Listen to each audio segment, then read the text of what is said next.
আমরা তো মনে করি সন্তানকে মানুষ করবে তার মা, এখানে আমরা দেখছি সন্তানকে নসিহত করছেন তার বাবা।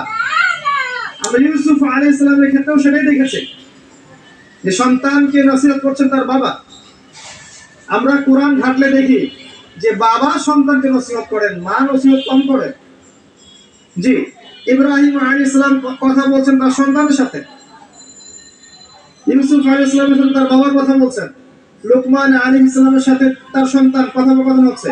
তাহলে কোরআন দেখাচ্ছে বাপ কা বেটা, বাপ যেমন সন্তান তেমন। বাপ হবে সন্তানের রিয়েল গার্ডিয়ান, মা তাকে মানুষ করবে, ইলম প্রজ্ঞা বাস্তবতা শেখাবে কে? বাবা। আর আমাদের বাবারা এখন মানি মেকিং মেশিন, তারা খালি টাকা আর্ন করার মেশিন। সকাল 10টায় বেরাবে, আবার রাত 10টায় আসবে। সন্তানের সাথে বাবার কোনো মিল মহব্বত নাই, দেখেছো নাই নাকি? এটা ঠিক নয়। সন্তানকে মানুষ করতে হবে বাবাকে, তাকে প্যারেন্টিং শেখাতে হবে। আমাদের বাবাদেরকে প্যারেন্টিং শেখাতে হবে, মাদেরকেও শেখাতে হবে। আসেন আমরা এখান থেকে দেখবো কিভাবে তিনি তার সন্তানকে নসিহত করছেন। এই নসিহত শুধু সন্তানের জন্য নয়, প্রত্যেকটা মানুষের জন্যই।